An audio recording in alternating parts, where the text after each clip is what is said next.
who is Bryony Deery? Bryony Deery is just a girl. Bryony Deery, founder of Pilates by Bryony and co-founder of Cloudchart, is the perfect role model for turning your passion into an empire. I discovered Pilates actually through a car accident, and actually one doctor told me about classical Pilates. That was my entry into Pilates. It changed my life. How did you go from turning your own healing journey into a business? So it started on Zoom. It was a real snowball effect. Since starting her business during COVID, Bryony has gained one of the largest cult followings in the wellness space. I definitely have moments where I'm like, what the hell? She told me that I had literally saved her daughter's life. Why do you think you connected so well with your following? So I just think the secret to the results is... Hi, I'm Abbey Clancy and welcome to Exhibit A. Today's guest has taken her personal challenges and turned it into a wellness movement that has inspired thousands. Her journey from overcoming setbacks to building a huge online community is nothing short of empowering. Curious about what it takes to turn adversity into a booming business? Let's dive into the secrets of success with the gorgeous Bryony Deery. Welcome, Bryony. So, of course, I know who you are, but who is Bryony Deery? So Bryony Deery is a founder of Pilates by Bryony, which is a wellness and Pilates online platform and app. I'm the co-founder of Cloudchart Matcha, the founder of the podcast Beyond the Mat. And yeah, I am just a girl. So Pilates with Bryony is a hugely successful platform, business, and now app. When did you first discover Pilates? So I discovered Pilates actually through a car accident. So when I was 18, I had a big car accident where I was kind of put in this position where I had to wear a neck brace. I was on really strong painkillers, and I was in and out of the hospital, in and out of doctor appointments and rehab and physio and all that kind of stuff. And actually one doctor told me about classical Pilates, but in more of a rehabilitation sense. Mm-hmm. So that was my entry into Pilates, and it's changed my life. So completely healed all of my injuries. What injuries did you have? So my pelvis was twisted. I had whiplash, so I had to wear a neck brace for a while. And I was in college at the time, so it wasn't the best look. And so I had back injuries, neck injuries, and I had to basically rebuild my core strength and my spinal alignment pretty much. Wow. So yeah, it was a crazy time, but it sounds cheesy, but it has actually really changed my life. I don't think I ever would have been doing this if I hadn't have had that accident. It's crazy to think. So what even is Pilates and who's it for? So there are so many different types of Pilates. You have contemporary Pilates, classical Pilates, you've got reformer, you've got megaformer, you've got, Legree isn't technically Pilates, but some might think Legree is Pilates. You have so many different types. And my method specializes in combining classical and contemporary. And It's all based on the mat. So I just think the secret to the results is the combination of the two. And what is the results to get a body like you? No, a body like you. No. But I think the results is, well, firstly, spinal mobility. I think you are only as young as your spine is. That's what Joseph Pilates says. And I really, really agree. I can relate to that as well, because I went to the gym for the first time today in about 9 weeks, and I felt 900 years old. You know, when he's like allowing you, but like do the kind of cobra thing. I was like, my back doesn't even bend. Yeah, so exactly. I know. We've all been there. It's awful. I know, it's crazy, but it makes such a difference. If you have that spinal health and a strong core, you move your body completely differently. Your posture is good. You know, you walk into a room, you have confidence, your shoulders are back and down, you have that core strength. So yeah, I think those results all come with Pilates. For me, you know, that connection with your mind and your body when you're doing Pilates is difficult for me. Yeah. I need like a high impact exercise which distracts your mind. How do you silence your mind and become one? You know? That's a really good question. I think so many people have that. And actually, I used to be a HIIT girl. I used to go and do the Barry's boot camps and all the high intensity workouts. And my cortisol was just through the roof. I was covered in acne. I was stressed out. I didn't sleep well. So now having a low impact form of movement has completely changed my life and my results. But I saw the picture. Yes. On Did your you see Instagram, the before and after when you were like a high impact girl to doing the Pilates, and it's incredible. Well, what's crazy is back then I felt like I was killing myself in the gym every single day. And I was like dreading my workouts and putting my body through its paces, thinking this is how it has to be. But yeah, so for me, the mind-body connection comes from, like, you will be so surprised with the classical element. You won't be able to think about other things. Because there are some misconceptions about Pilates. Yeah. You know, and people think, I'd rather go to the gym and do weights instead of just lying there. But when I've done your classes and done them properly, like a friend of mine, she's a Pilates instructor as well, and she'll come and do it with me and just tweak my body, and then you can't do it because it's so hard. Okay, that's how it should feel. So that's how it should feel. Exactly. So it's all about the technique. It's all about the technique. And interestingly, if you are a gym goer, like my boyfriend, for example, he loves to weight train, but he now does Pilates to make his weight training more efficient because you're moving differently. For example, if you're on the squat rack, you're going to lift from your core. Rather, your core's going to be switched on. You just notice things. You engage differently. So yeah, I think. And it's also good if you are like, because I know when my husband played football, they really encouraged the Pilates as injury prevention. Totally. So I always say this as an example, like a footballer that does Pilates, if they just kick the ball without connecting their core, they're just completely unprotected from a tackle or whatever impact. If they're really tight in their core and they lift their leg from here, they're so strong and connected. You're just gonna see way less injuries. So yeah, I always use that as an example. And what are your thoughts on Pilates and body movement versus painkillers? You know, there's so many people who are in chronic pain. Yeah. They've got lots of different things going on with their body, and the doctors just prescribe medication. So I definitely think there's a time and a place for medication, and I can't speak for everyone, but for me, the medication was really not a good idea. I mean, I completely got hooked on tramadol, and tramadol's really, really a big deal to take tramadol. And then when I tried to come off of it, I couldn't sleep.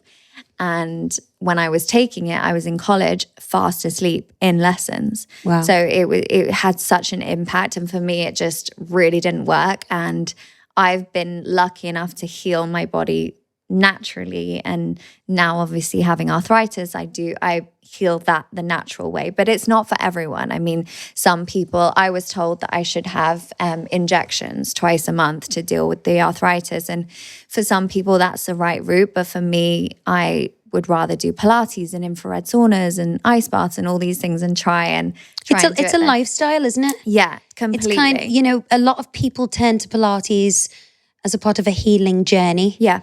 Is that why? Definitely. I think it's so healing, and I could seriously talk about it until I'm blue in the face. I want every single person to try it. I want to teach every single person because it will change your life. I really strongly believe that. Everyone.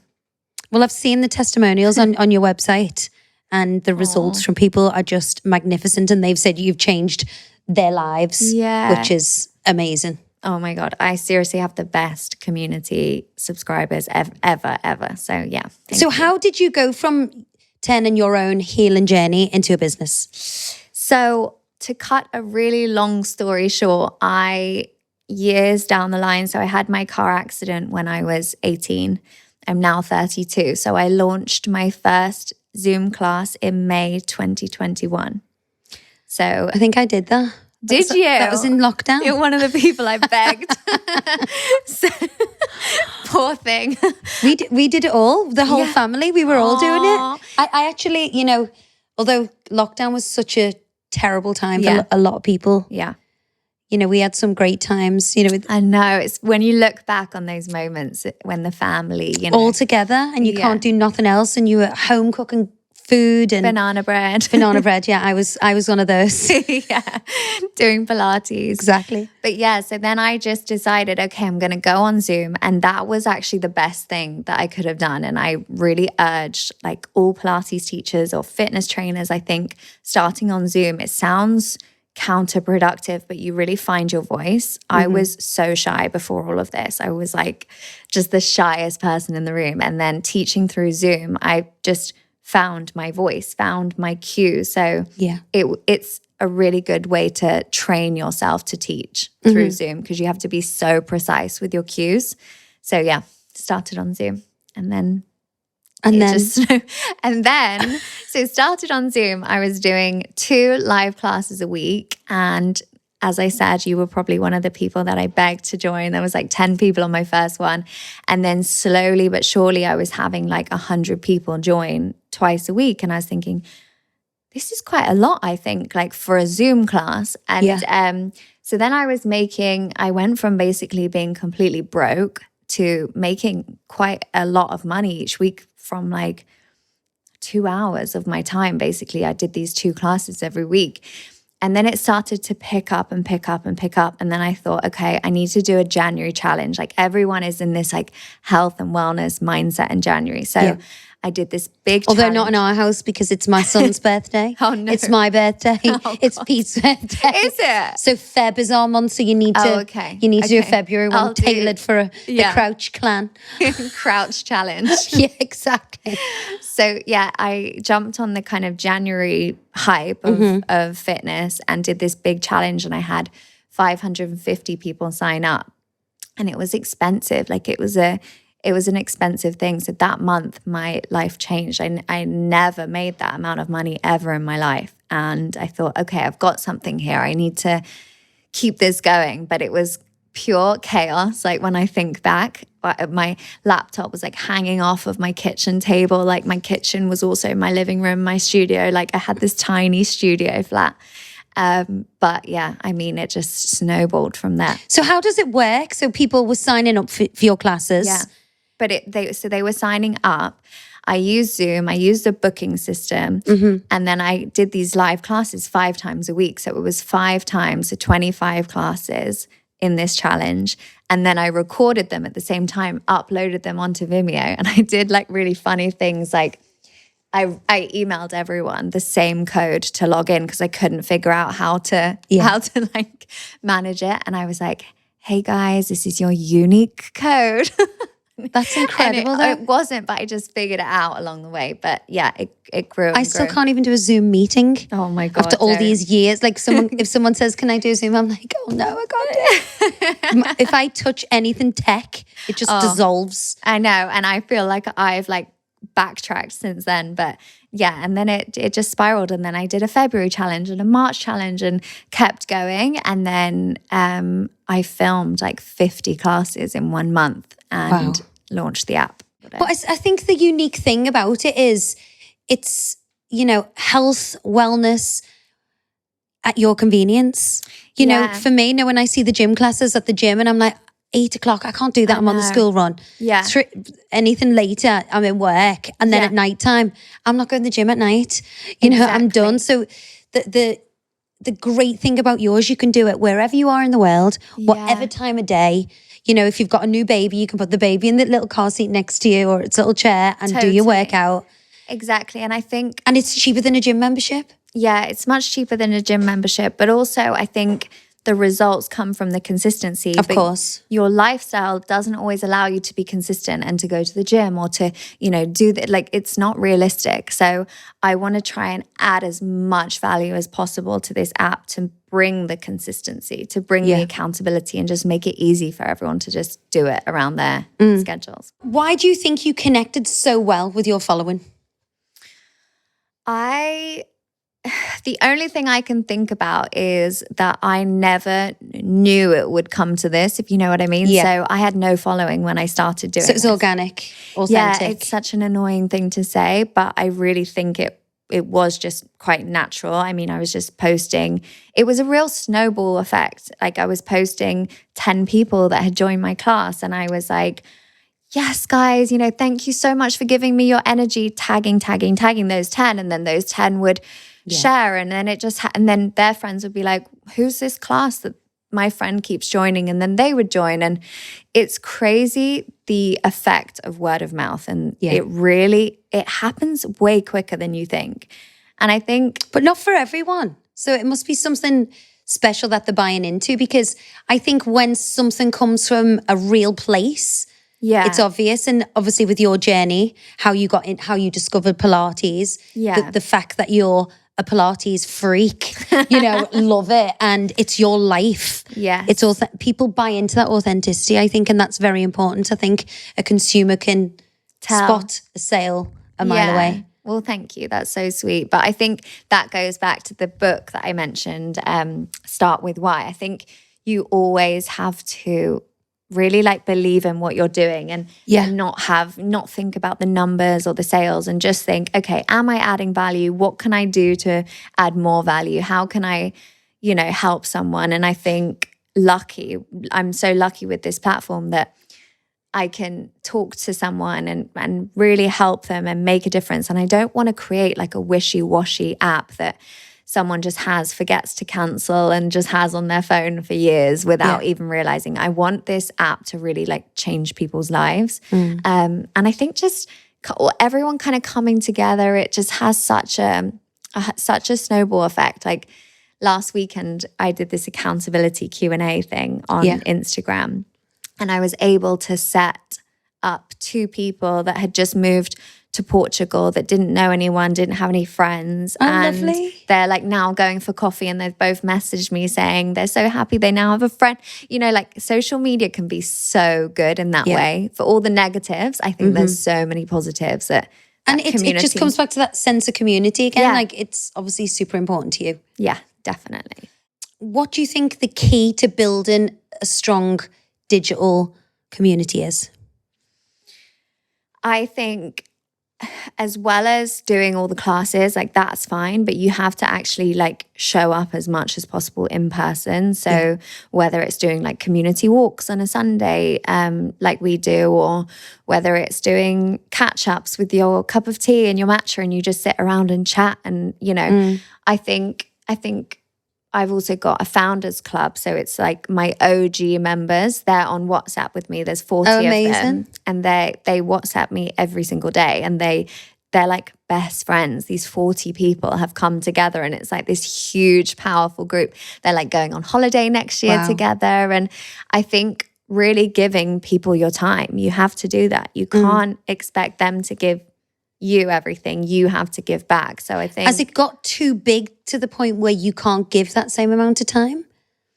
No, I just think you always need, even if I had millions of subscribers, I would always figure out a way, because whether it's going on Zoom and doing ask me anything, let's catch up, ask me about your boyfriends, your relationships, where to go in London, whatever it is, I think you always have to find a way.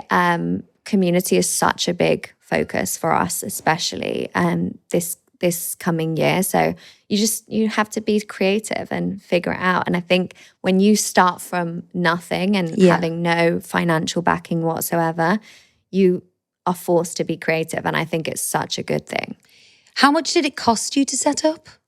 So I had a £40 booking system and a Zoom membership and my iPhone and my tripod. Wow. That was it. And I promise you that was it. You only need, especially if you're in the fitness industry, you literally need a £40 booking system, your tripod, a mat, and you can do it. There's no excuse. I think we're really lucky in this industry that you can just put yourself out there and go for it. That is incredible. Yeah, thanks. For anyone listening who wants to set up their own subscription business, okay, talk us through the steps. I'll tell you all the steps.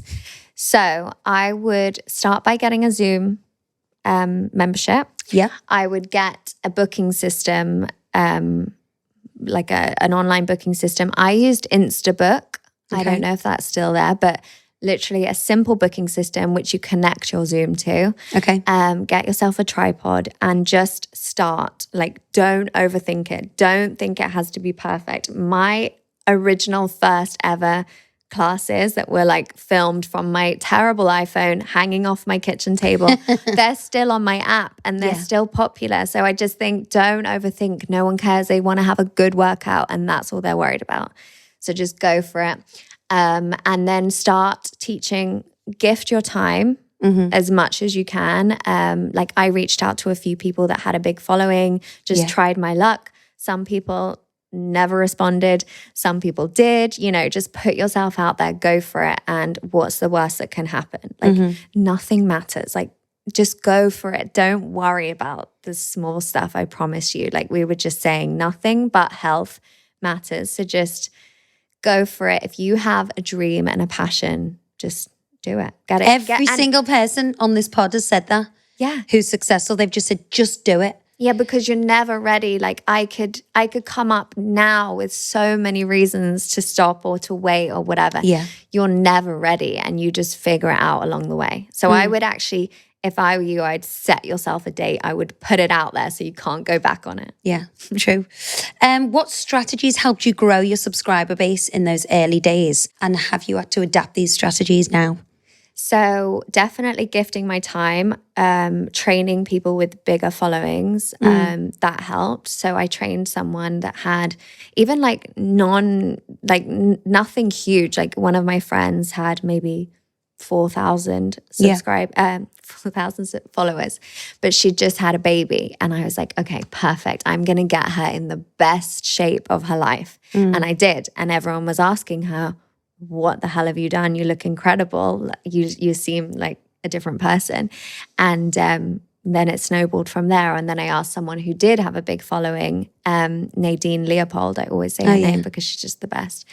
And she's gorgeous. She's like even more gorgeous inside.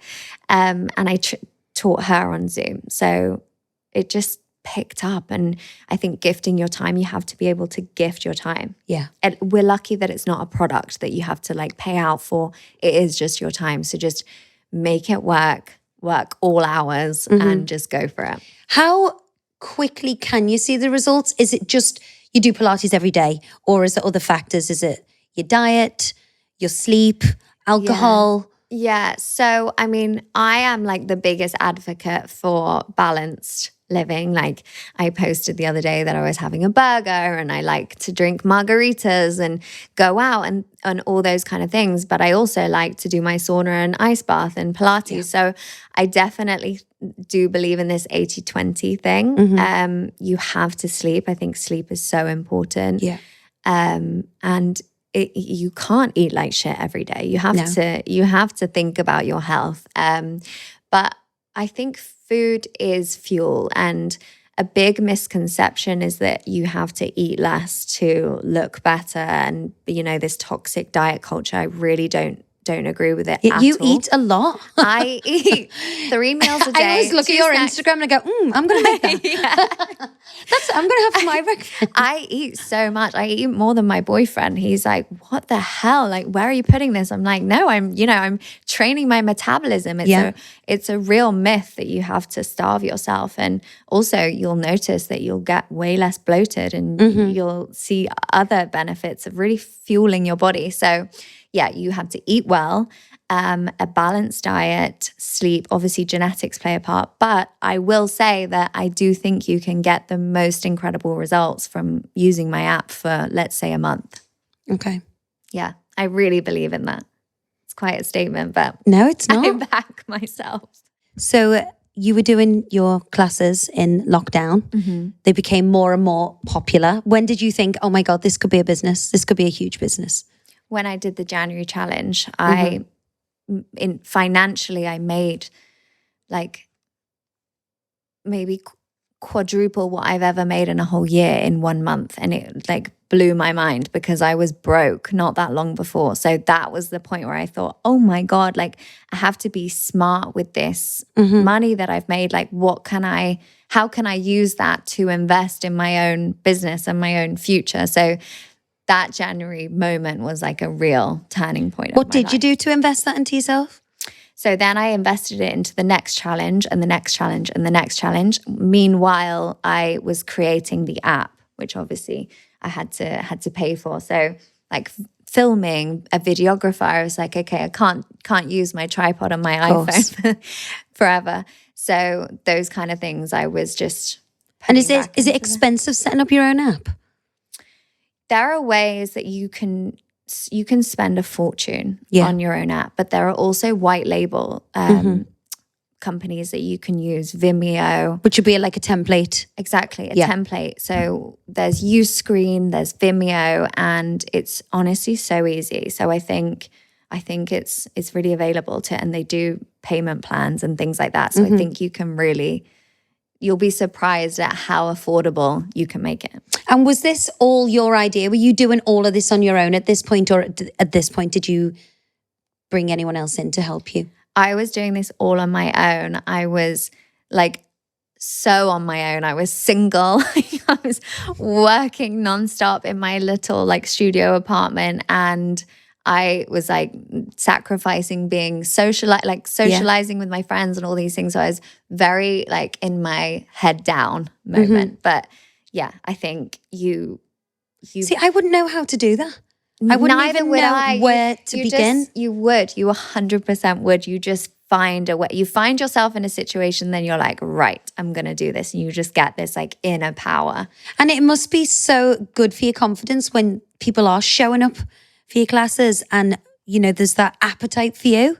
You just feel such a responsibility. Yeah. I met this woman, actually, I did this community event recently, and this girl asked me if she could bring her mum. And I'm like, of course you can bring your mum. Like my mum will be there. And it was just such a nice environment. But her mum, before I went on to teach, she told me that I had literally saved her daughter's life. Oh my God.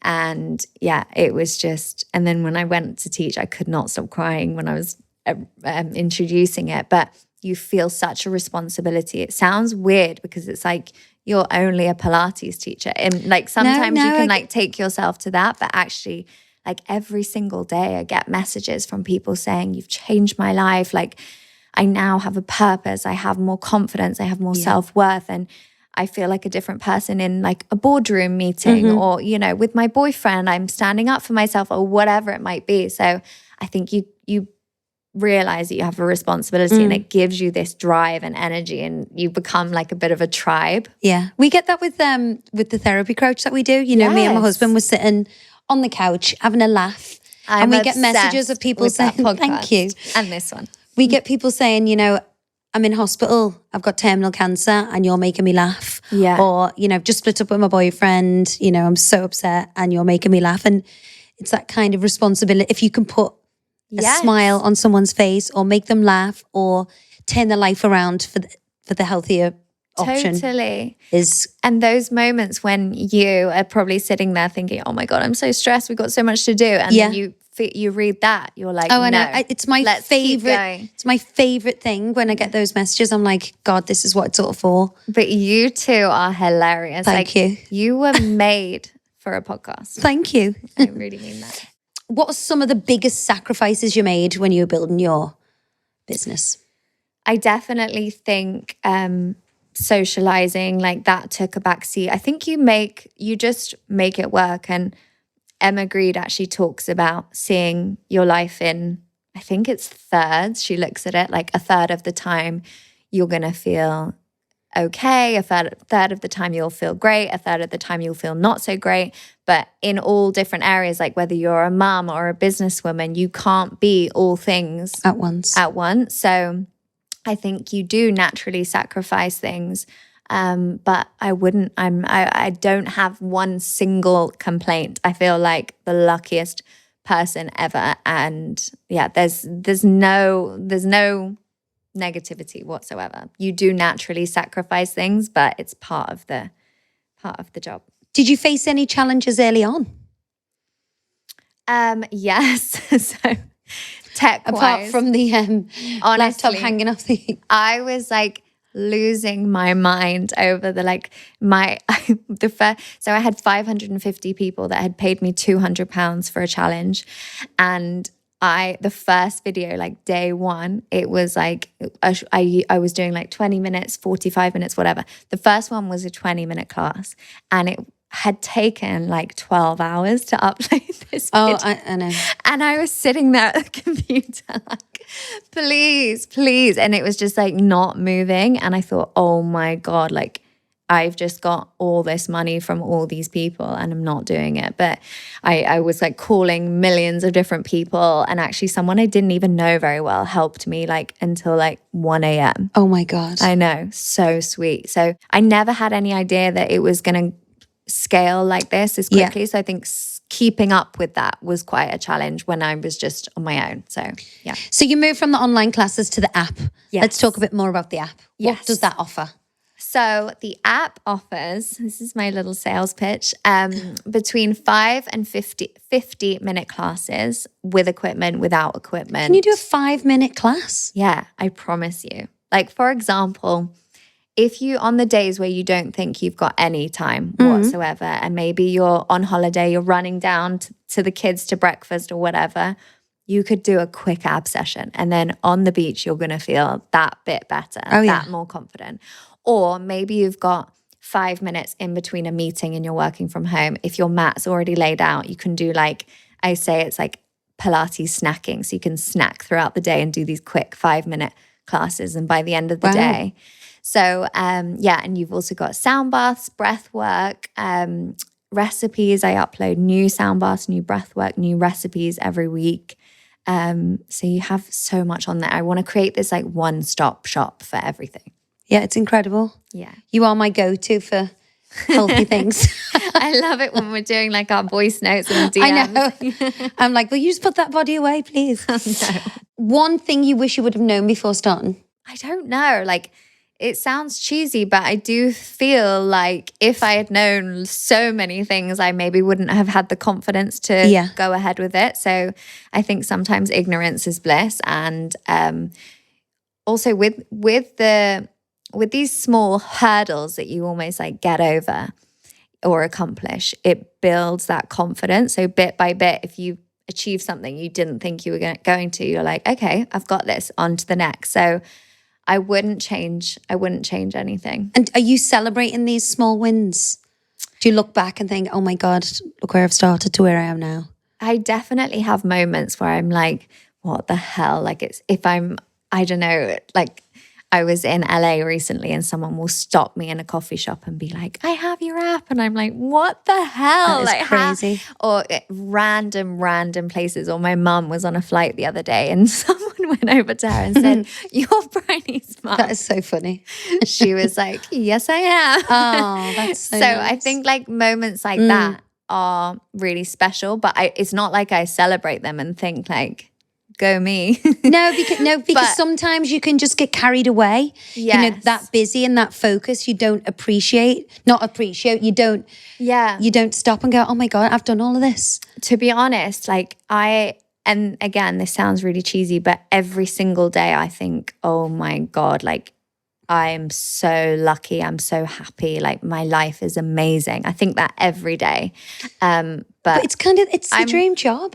It is the dream. Doing something that you love, something you're passionate about. Yeah, I feel and honestly, helping others. Exactly, like I'm completely living the dream. I can be quite hard on myself work-wise. Like I always think I need to do more and I'm not doing enough.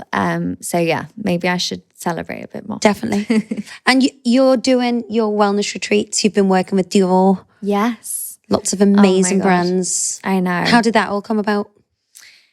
That actually, I don't even know how that came about. I think we worked together on something like a smaller partnership. And then they've rolled out these like huge wellness retreats and moments like across the brand, across the world. And honestly, they are just like unbelievable. That is like a real pinch me moment. I was on the train like in Malaysia on the Orient Express, going into the jungle and teaching in the jungle. I was like, what the fuck? How is it going from the online Zooms to teaching actual actual people. It's the best. Like teaching in person, even though I love online and I think it's amazing, this online world, but being in person is the best. It gives you this energy, like you really feel the energy in the room. And I love connecting in person. And I'm going to do that forever. Yeah. For sure. Even though I'm moving to Denmark tomorrow. I can't believe you're doing this and you're moving tomorrow. I know. Are you not freaking out, or is that your Pilates Zen mind? I'm so excited about it. I'm like, when am I going to actually pack and sort myself out? But anyway, I'm so excited. But the reason I said that is because you're not going to really feel like I'm gone. I'm going to be here doing lots of things and meetups and events and stuff. So yeah, I love it. You co-founded Cloudcha. Yes. With Rochelle Humes. Yes. Which is your matcha. Yes. Together. Why matcha? Well, again, like going back to the book, Start With Why, I think you always have to do things that are naturally part of you. And one thing that I do every single day without fail is have a matcha. It has changed my skin. As I said earlier, I was covered in acne. Changed my skin, changed my anxiety, made me so calm. Even though it has caffeine, you have the L-theanine in there, so you just become very calm and in control. And I've just been obsessed, and Rochelle's the exact same. So I was actually training Rochelle, and we would do this thing that we always called mat to matcha. So we would do our Pilates and we'd go upstairs and have a matcha together and just catch up. So then one day we were like, should we just do this together? Should we do a matcha company? And then, came from that really. And it's just amazing. It's been so much fun, such hard work trying to manage all the different kind of. What was that process like? Where do you start? Oh God. Well, exactly. That's the thing. I think we can overthink, like, where do you start? I don't think there's a right place to start. I've heard some people start by creating a website before they've even got a product, but we started by sampling like millions of different matches. So we literally were just taste testing so many different types of ceremonial grade matcha, and then eventually found our Cloudcha, and then kind of went from there. But it was a lot. That was a lot harder than I thought, I would say. It took a lot. Because my business is a service business. Having a product is another ball game. Which one do you prefer? What, product versus service? Do you know what? There's the Pilates is obviously like in me. That's what I do every single day. But also the matcha is an extension of the wellness. So I kind of see them as one. Yeah.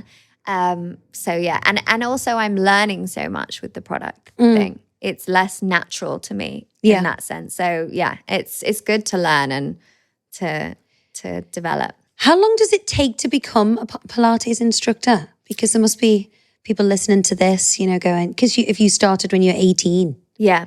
Well, I started doing it for my own sake when I was 18. I wasn't training to be a teacher. But I think like you can become very good self-taught by going to different classes and practicing it yourself. But doing the teacher training is a whole other ball game.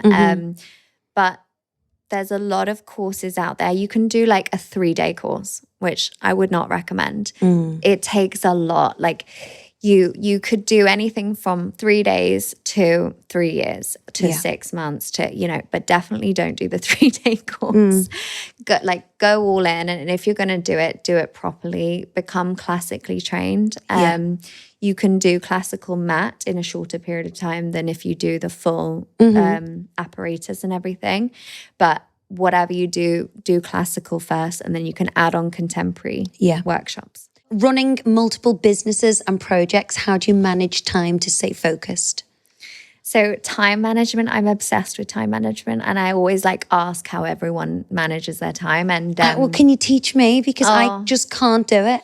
Well, I think 4 kids, working every day. We need your tips because I do not know how you do it all. I have my niece for an hour and I'm like, I'm exhausted. But I think what has helped me is having key focuses and time batching. So for example, I'll have like a day for the podcast. Yeah. And that's all I do that day. Or I'll have a day for CloudShare or a day for filming. And I think time batching, because if I'm here, there, and everywhere, it's really hard to ever like get into the zone fully on anything. Yeah. You feel like you're just scratching the surface. So I would say like dedicate key times to certain things, whether it's half a day or a full day. And I live in my calendar. Like I'm obsessed with my calendar. I put I need to show you every inch of my life is in my calendar. I'd love to see yours. It's and I Have you love got Google writing. Calendar? I do, but I write the night So I before. like to write it down. Yeah. So everything like gets written down, like what I'm doing, what I'm up to, what I want to do in the morning, my wellness routine, everything. So I think having like a structured calendar gives you actually weirdly freedom. You're running multiple businesses. Yeah. You're doing all your live classes, your app, Yeah. burnout. So I never really understood the concept of burnout. And then almost 2 years ago exactly, I started getting these really weird symptoms, like really dizzy, feeling like I was going to faint all the time, headaches, felt a bit sick, felt like I couldn't really leave the house. For some reason, it felt like a big deal getting out of the house, which is just so unlike me. And I would get like emotional. I could just cry at the drop of a hat again, which is really unlike me. And I was having therapy once a week at this time because I just thought actually it's quite nice to do if I'm able to do it, if you can afford it. I think it's such a luxury to have that. And then I remember telling him and he was like, that's burnout. What you're experiencing is burnout. Those are the physical symptoms. So yeah, I've definitely experienced it. And then I did it was funny because not funny, but kind of looking back, when I had that burnout moment, I also had a trip to Bali booked, which I feel like is so like cliche, eat, pray, love. Like, I watched that on the plane. It's so I literally watched that on the plane and then was like, you're the worst husband. I loved the boy, the guy at the end. No, it's the best. Oh God. So I went and had my eat, pray, love moment. And I was questioning my life then, thinking I'm definitely not deep enough. I need to go deeper. I was already questioning my life, and then I did that. So no, so I went away for a few weeks and had a lot of time on my own, and just came back with a bit of a new lease of life. So that really helped. But I mean, definitely, like recently, I was really struggling. I had 1 week where I felt so not myself, a little bit anxious and just overwhelmed. And I think that's normal. Like it is normal. I'm not going to feel incredible every single day, even though I'm doing all the things that should make me feel good. Like you can't have a 10 out of 10 day every single time. No. But I think speaking to people helps. Like I was messaging my friend and she has her own business. She was like, I'm having a mental breakdown every day this week as well. Don't worry. And I said, well, don't worry. It can't be worse than this. And I sent a picture of my like journal entry that day. She was like, oh, that's quite bad. So I think it's just like we're all normal, just trying to get by and keep our head above water. And we all feel stressed. We all have our moments. So I think talking about it helps because it's almost like, and sometimes writing, like it's a bit of a download. Yeah, I agree. What are you most proud of? I'm most proud of building confidence in my community. Oh, that's lovely. For sure. And I'm also proud of being able to support my family work with my business like you guys. Amazing. So I'm really proud of that. And I love that. And I'm proud of them. So what advice would you give to others who are looking to turn their side hustle or hobby into a business? So I would say, like, I could just say, just go for it. And I do want you to just go for it. But I also think you should test your product, test your market, and test if you actually like it once it's out there. So for example, if you have a full-time job, like I remember speaking to someone that worked in a bank, but she wants to be a Pilates teacher. So I said to her, okay, just do a Saturday morning class a week. Just start with that and keep your job. Like we've all got bills to pay and things like that. So I think test your product, test your market, and then see, and bit by bit slowly try and do it as a side hustle. Yeah. And you'll know when the side hustle kind of takes over as your main thing. And then you can do the switch. But because I think a lot of people don't realize the hard work that goes into it and just think, oh, you just, yeah, I mean, that's a big misconception. I think and again, we talk about social media. I think there's so many positives and so many great things, but it does make everything look like an overnight success. Yeah. And it's not like that the at all. graft that goes into it. Exactly. And so, yeah, I would say definitely start on the side and keep your job. And finally, what is next for Bryony Deery? Oh, so many things. We are really building on the app, building on the features, bringing more value. We're going to do a lot more in-person events. I one day want to host a wellness festival. Oh, wow. Yeah, so that will be in the pipeline soon. Now I've said it, it's out there, so I have to do it. You got to do it now. So I want to do a very cool wellness festival that... But don't you already do that? Yeah, but to me, we had 200 people at the last class, but I want there to be like thousands. 2 million. Yeah. 2 million, why not? Now, I would love to do like a real life-changing wellness festival day that actually makes a difference. So yeah, lots more things like that, and just keep building the business as much as possible, and moving to Copenhagen. That's quite a big deal, I guess. That's going to be amazing. I know. I'm excited. Well, you're going to have to go home and pack. I know. Don't remind me. Well, thank you, Bryony. You've been so amazing and Thank you. totally inspiring. And I think for anyone listening to this who's got a passion and wants to turn it into an incredible business, you are the one to watch. Thank you so much. And I think you are also very inspiring. Thank you so much.